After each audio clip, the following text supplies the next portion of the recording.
Surface energy क्या होती है, किसी ने आपसे पूछा तो आप बोलोगे क्या? आपको ये बताना पड़ेगा कि सरफेस के पार्टिकल्स पे कुछ एक्स्ट्रा एनर्जी होती है। सरफेस के पार्टिकल्स पे कुछ एक्स्ट्रा एनर्जी होती है और उस एक्स्ट्रा एनर्जी को सरफेस एनर्जी कहते हैं। लेकिन एग्जैक्टली सरफेस एनर्जी को प्रॉपरली अगर डिफाइन करें फ्लूइड में, तो क्या होता है, जब भी फ्लूइड का सरफेस एरिया बढ़ाया जाता है, जब भी फ्लूइड के सरफेस का एरिया बढ़ाया जाता है, ज्यादा पार्टिकल्स को नीचे से सरफेस पे लाया जाता है, तो यूनिट एरिया, दोबारा यूनिट एरिया बढ़ाने में कुछ वर्क डन करना पड़ता होगा आपको। क्यों करना पड़ेगा भैया वर्क डन? बालक, जो पार्टिकल नीचे है, अब सारे ध्यान सुनना, जो पार्टिकल लिक्विड सरफेस के नीचे है उसके पास तो एनर्जी नहीं है। आप कह रहे हो भैया लिक्विड का सरफेस एरिया 5 सेंटीमीटर क्यूब है, मुझे लिक्विड का सरफेस एरिया बढ़ाकर बढ़ाना है, सरफेस एरिया 8 सेंटीमीटर क्यूब करना है। आपको लिक्विड का सरफेस एरिया पहले 5 था, आप कितना करना है? 8। तो आपको नीचे से पार्टिकल सरफेस पे लाने पड़ेंगे। सरफेस एरिया भी कम है, ज्यादा पार्टिकल बल्क में, कहां पर है? ज्यादा पार्टिकल वॉल्यूम के अंदर बैठे हैं, सरफेस में तो कम पार्टिकल्स है। आपने कहा भैया मुझे 5 सेंटीमीटर क्यूब से 8 सेंटीमीटर क्यूब का स्क्वायर का सरफेस लाना है। पहले 5 सेंटीमीटर स्क्वायर है सरफेस एरिया, मुझे 8 करना है, तो आपको नीचे के कुछ पार्टिकल सरफेस पे लाने पड़ेंगे। पर बालक, नीचे के पार्टिकल पे एनर्जी सरफेस वाले पार्टिकल पे क्या होती है?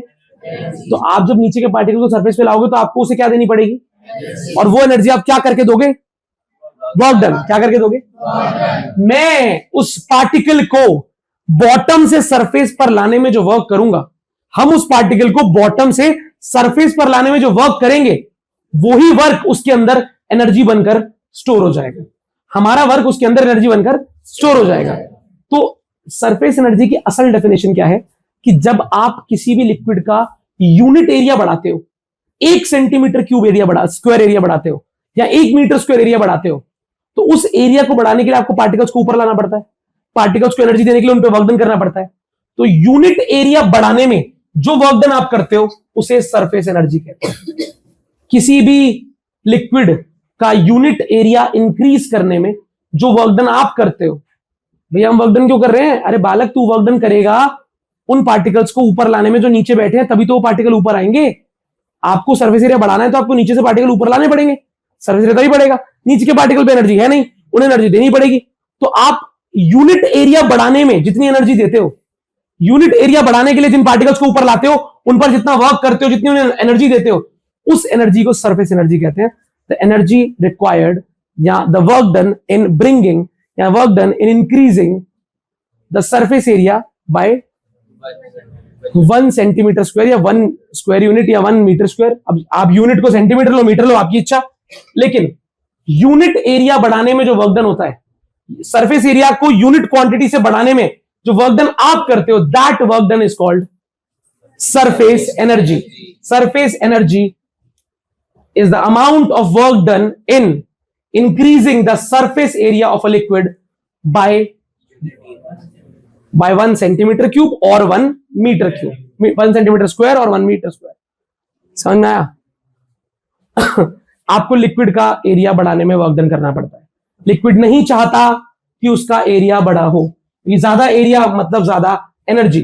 लिक्विड नहीं चाहता कि सरफेस एरिया बड़ा हो, लेकिन फिर भी अगर आप उसका सरफेस एरिया बढ़ाना चाहते हो, you have to do some work done, provide some energy, that extra work done, that extra energy per unit area is called surface energy। तो सरफेस एनर्जी का जो बेसिक फॉर्मूला आया, तो उसकी बेसिक डेफिनेशन आई, वो कुछ इस प्रकार आई। मैं अभी यहां पे लिख रहा हूं, देखो मिटा दूंगा इसको। देखिए सारे बच्चे, आइए, surface energy is equal to work done upon change in area. Work done पर यूनिट एरिया, यूनिट एरिया बढ़ाने में जो वर्क डन है, वर्क डन पर यूनिट एरिया, इसे बोलते हैं सरफेस एनर्जी। अब मैं जानता हूं वर्क डन का जो फॉर्मूला, मतलब बेसिक फॉर्मूला हम बचपन से पढ़ रहे हैं, वर्क डन होता है फोर्स इनटू डिस्प्लेसमेंट, और ये होता है चेंज इन एरिया। एरिया तो एरिया ये ऐसा यूनिट की बात करते हैं, फोर्स का ऐसा यूनिट, डिस्प्लेसमेंट का और एरिया का मीटर स्क्वायर। तो newton metre upon metre square, cutting करो, न्यूटन पर सरफेस एनर्जी का डायमेंशन आ गया। हाँ, अब देखना, surface tension is equal to force upon length. नहीं याद, ये फॉर्मूला सुना ही नहीं कभी हमने। Surface tension is equal to force upon force का यूनिट लेंथ का, तो सरफेस टेंशन में क्या आ गया, उसका भी क्या था, मतलब डायमेंशनली दोनों बिल्कुल सरफेस एनर्जी हो या सरफेस, पेपर में एक बार आ गया प्रूफ करो dimensionally surface energy surface tension के बराबर है। हमने कहा ठीक है, लो कर दिया प्रूफ भाई, dimensionally surface tension surface energy के बराबर है, कोई बड़ी बात नहीं है भैया। फुल नंबर लाने पड़ेगा एग्जाम में, और उसके लिए ये करना पड़े तो क्लास में अधिक बच्चों को आता नहीं होगा, हम कर देंगे, नंबर आ गया हमारे, हटाओ इसे। अब देखना ध्यान से, अगर तुम सब बच्चे एक बात पर टिक जाते हो कि भैया हम समझ गए हैं कि सरफेस एनर्जी का जो फॉर्मूला है वो होता है वर्क डन अपॉन एरिया। क्या होता है? और हिंदी में अगर किसी को समझाना हो तो मैं समझा सकते हैं कि जब भी किसी बॉडी का वर्क डन, जब भी किसी बॉडी का लिक्विड का सरफेस एरिया यूनिट क्वांटिटी से बढ़ाने में जो वर्क डन आपको करना पड़ेगा वही कहलाता है surface work done in increasing the area by 1 metre square. Work done in increasing the area by is called surface. Sure? और इसका फॉर्मूला बन गया work done upon change in area. Work done upon, बहुत ही बढ़िया, बहुत बढ़िया जा रहे हो, चले आगे। अच्छा, अब सारे बच्चे विद्वानों की तरह यहां से देखिए, यहां पे देखेंगे और एक बात को समझेंगे ध्यान से कि सोप बबल, क्या बोला मैंने कि सोप बबल और लिक्विड ड्रॉप में एक फर्क है। साबुन का बबल और लिक्विड का बबल में एक फर्क है। साबुन के बबल में अंदर हवा होती है। क्या होती है? साबुन के बबल को आप देखते हो, उसके बाहर भी हवा है, उसके, लेकिन जो पानी की बूंद होती है उसके अंदर तो पानी होता है, बाहर बाहर, अरे नहीं आया क्या? तो ये बात ध्यान से देखना, अगर आप एक रेक्टेंगुलर फ्रेम लेते हो और रेक्टेंगुलर फ्रेम को आप पकड़ते हो, ऐसे हैंडल से पकड़ा, यहां एक रेक्टेंगल है और यहां नीचे 2 हैंडल निकल रहे हैं, उसे पकड़ा और सोप फिल्म में डिप किया, सोप के सॉल्यूशन में डिप किया और बाहर निकाला, तो उसमें क्या होगा, पूरी एक बबल से बना होगा, आगे भी पीछे भी। तो पता है आपको, यहां एक सरफेस है, बीच में हवा है, फिर एक और सरफेस है। समझ रहे हो? रेक्टेंगुलर में वो जो रेक्टेंगुलर फ्रेम है ऐसा वाला, इसको जब आप डिप करोगे सोप के बबल सॉल्यूशन में, सोप सॉल्यूशन में, तो यहां पे क्या होगा, एक फिल्म बन जाएगी ना पूरी, सोप फिल्म बड़ी सी। तो मैं कह रहा हूं ऐसी होती है सोप फिल्म, ऐसी, समझ रहे हो? इधर एक सोप फिल्म है और इसके पीछे भी सोप फिल्म है, लेकिन बीच में क्या है? तो कितनी लेयर्स हो गई? 2। कितने सरफेस हो गए? ये सरफेस भी मिनिमम एरिया चाहता है, तो ये सरफेस भी खिंच के रहना चाहता है, खिंच के टाइट, और पीछे वाला सरफेस भी खिंच के रहना चाहता है। तो एक सरफेस एरिया नहीं है, कितने एरिया है? 2। नहीं आया कि आ गया? श्योर हो? पक्की बात है? अच्छा, पक्की बात है? तो भाई ये बात आप सबको क्लियर होनी चाहिए कि सोप बबल और लिक्विड ड्रॉप में फर्क क्या है, कि लिक्विड ड्रॉप में एक सरफेस एरिया होता है और सोप बबल में होते हैं 2 सरफेसेस। क्या होते हैं? यही यूनिकनेस है दोनों की, यही फर्क है। इसमें होता है एक सरफेस, क्या होता है? अब भैया हम इसमें करने के वाले, हम फॉर्मूला तो जान गए, हमें बता दिया सरफेस एनर्जी होती है वर्क डन अपॉन, अरे बोलो। तो यार शुरू करते हैं बहुत बेसिक बात से, सारे यहां देखें, surface energy is equal to work done upon change in. तो ये एक सिंपल मूविंग वाला वो है पिस्टन या पाइप, ये एक पूरा फ्रेम है, इसको आपने सोप सॉल्यूशन में डिप किया तो यहां पर सोप की फिल्म बन जाएगी। हाँ ना बोलो, अरे बोलो यार। अच्छा, आपने इसको खींचा, क्या किया? एरिया बढ़ाने के लिए। क्या करने के लिए? सरफेस एनर्जी मतलब क्या होता है, आप एरिया बढ़ाने के लिए वर्क डन करते हो।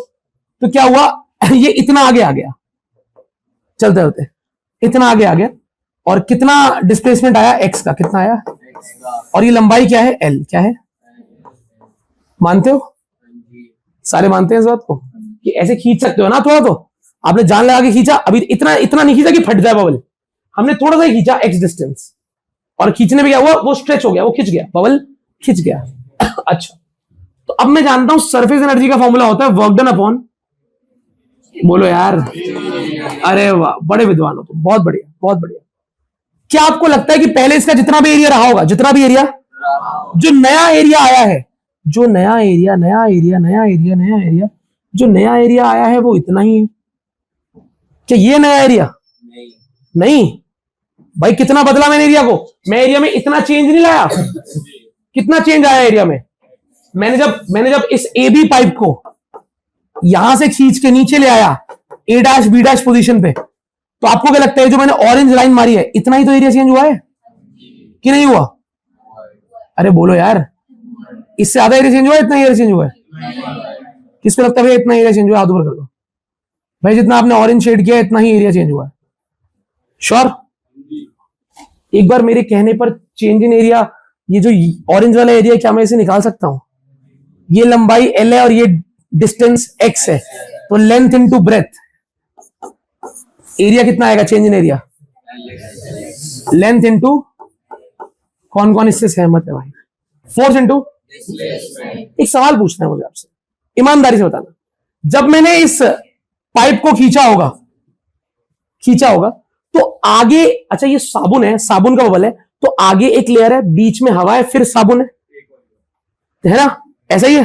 तो जब मैं इस पाइप को खींचूंगा, AB पाइप को, तो क्या एक तरफ का सर्फेस एरिया बढ़ेगा या दोनों तरफ का बढ़ेगा? क्या पीछे वाला सर्फेस भी तो खींचेगा? अरे दोनों, ऐसे होगा ना, ऐसे बीच में हवा, इधर एक पानी लिक्विड है उसका सर्फेस साबुन का, इधर एक साबुन का बबल। जब मैं खींचूंगा इस पाइप को नीचे, तो दोनों सर्फेस खींचेंगे ना। तो क्या L इंटू एक्स एरिया बड़ा है, या आगे L इंटू एक्स और पीछे भी L इंटू एक्स बड़ा है? किसको इमेजिन हो रहा है भाई? झूठ नहीं चलेगा यार भैया। जब आप उसको पुल करके नीचे खींचोगे तो आगे भी L इंटू एक्स और पीछे भी, तो टोटल कितना एरिया बढ़ा? तो क्या मुझे यहां 2 लगाना चाहिए? श्योर हो? अच्छा, वर्क डन का फॉर्मूला क्या होता है? फोर्स इनटू, क्या मैंने सही लिखा है? डिस्प्लेसमेंट। क्या डिस्प्लेसमेंट L है? क्या डिस्प्लेसमेंट X है ना? अरे बोलो, F फोर्स, अच्छा F फोर्स लगाया था ना हमने, तो डिस्प्लेसमेंट क्या होगी?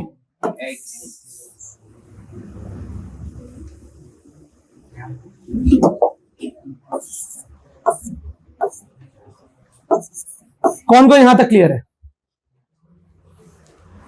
श्योर? तो ये तो हमने एक इक्वेशन ओपन करी है,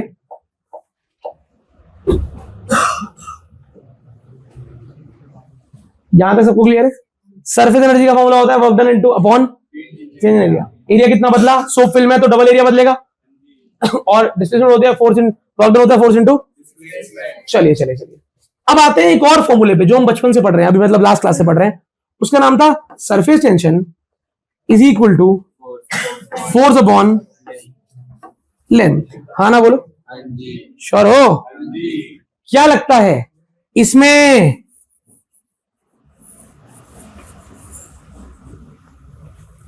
आगे वाले सरफेस की भी एक लेंथ है और पीछे वाले सरफेस पे भी एक लेंथ है, तो वो 2L लेंथ लेनी है, 1L लेंथ लेनी है?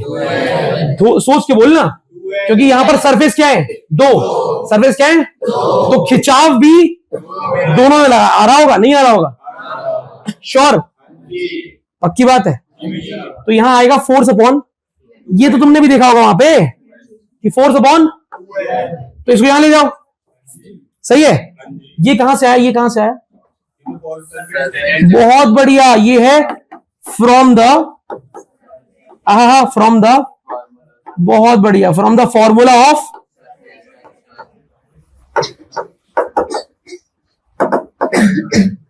यहां तक क्लियर है?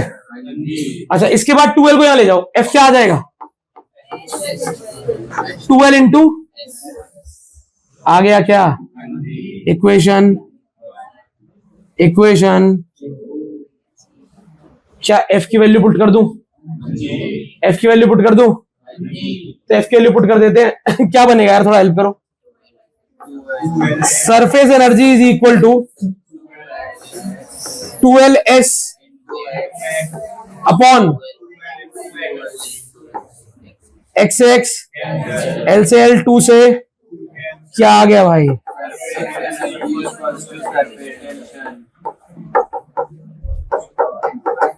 आया कि नहीं आया? मुश्किल है? मुश्किल था? किसमें किया हमने ये काम? क्या उधर भी कर सकते हैं? बस वहां पे 2, यहां पर 2 एरिया नहीं बढ़ेंगे, वहां पे एक ही एरिया बढ़, वहां पर 2L नहीं, यहां पे, वहां पे क्या आएगा? तो जल्दी से एक बार लिखता हूं, जरा बताना, जरा बताओ भाई। Work done, sorry work done नहीं, क्या surface energy? Surface energy is equal to work done upon change in, तो वर्क डन होता है फोर्स इनटू डिस्प्लेसमेंट, और चेंज इन एरिया क्या हो जाएगा, एल इनटू, मैं 2L नहीं लूंगा क्योंकि दो सरफेस नहीं है उसमें, श्योर। अच्छा अब x से x, तो सरफेस एनर्जी आ गया F बाय, और मैं जानता हूं F बाय एल किसका फॉर्मूला होता है, आया नहीं आया, तो यहां तो डायरेक्टली आ गया surface energy is equal to, मुश्किल है, नहीं भैया, उसने बोला था relation between surface energy and, we have a relation, वो तो इक्वली आएगा, आप सोपर से निकालो, यहाँ लिक्विड ड्रॉप से निकालो, बस फर्क कुछ नहीं है, पेपर में आ जाएगा, इससे तो इससे कर देंगे, उससे तो उससे कर देंगे, हमें बस दोनों के फॉर्मूले में इतनी क्लैरिटी होनी चाहिए, इतनी क्लैरिटी होनी चाहिए, कोई बोले सरफेस टेंशन, हम बोले F बाय एल, कोई बोले सरफेस एनर्जी, हम बोले work done upon change area, work done upon, कोई पूछ ले चेंज मतलब बढ़ेगा घटेगा, बढ़ा, एरिया बढ़ाते हैं, एरिया बढ़ाने में वर्क डन होता है, सही है।